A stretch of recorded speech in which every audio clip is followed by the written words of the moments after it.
When we turn to coping mechanisms and we turn to self-definition based on a diagnosis, it literally creates tunnel vision to the point that it prevents worship in our lives.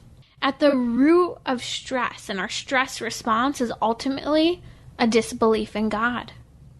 Think about it.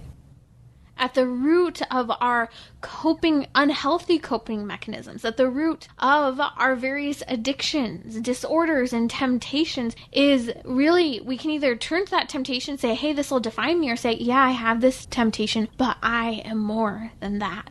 I am more than my desires. And so I want to challenge you. Step outside of that box, that lifestyle of stress, of self-definition, of truly saying like, this is what I need to do in order to be okay.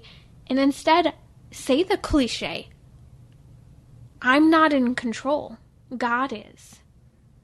Because otherwise, when we choose to live in that realm of stress, we are saying over and over again to ourselves that God is not in control, that we don't need him. And this is why we're leading to this lifestyle that's not just stress-filled, but it's helpless, it's hopeless, it's joyless, and to be quite frank, it's an offensive response to the gospel message that God has given us.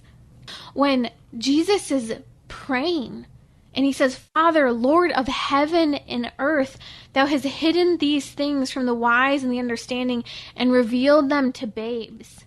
He's praying to his Father after teaching all of these parables and so forth. He's teaching his disciples. He's calling them into the way of life rather than the path of destruction. And he's going, thank you, God, that you revealed this to us who are children. Because when we try to be like adults from the perspective of dealing with everything on our own, separated from God, we get it wrong. But when we choose to be children of God, when we choose to unite ourselves, to be a part of the family that we were baptized into as children of God, little Christs, then we recognize, okay, God's in control. I can cope. I can manage.